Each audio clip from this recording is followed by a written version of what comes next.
Hello D&D, TikTok, and beyond. Welcome to the first episode of For Bionicle. Inspired by Roll for Sandwich and the many other Roll 4 series, I'm gonna let the dice decide what I build. Real quick, for those who don't know, Bionicle was a theme LEGO produced from 2001 to 2010 and again in 2015, focused on a new building system and building larger characters. Alright, to start, let's roll for Generation. It's odd, we're building from Generation 2 or the Bionicle reboot. In 2015, they brought Bionicle back for a short time, focusing on the new CCBS building style and much more simplified stories. Next up, we'll roll for Faction, and it looks like that's a 1. We're building a Toa. Now, the Toa were larger characters, usually the heroes of the stories, with their own unique elemental powers. And speaking of element, that's our next roll here. That's a 4. We rolled Earth. Now, the Earth characters were usually larger builds, covered in black armor, and they were basically Earthbenders. And how are we building them? It's a 2, CCBS. CCBS was a newer system that focused more on a skeleton and having armor and add-ons attached to the skeleton afterwards. And of course, we have our d20 Wild Magic. I rolled a nat 20 on the first one, so I think we're going to go with number 8. We're going to give them larger or bigger weapons.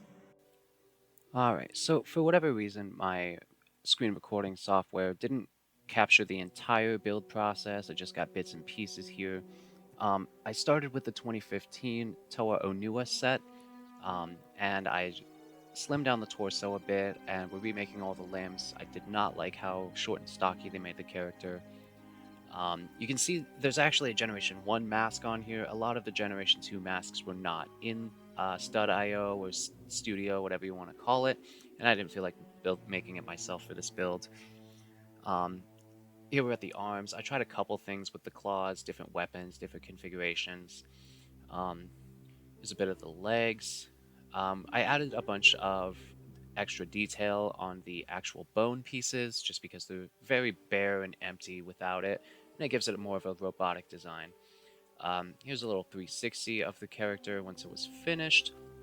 Uh, as I mentioned, it's much taller than the original.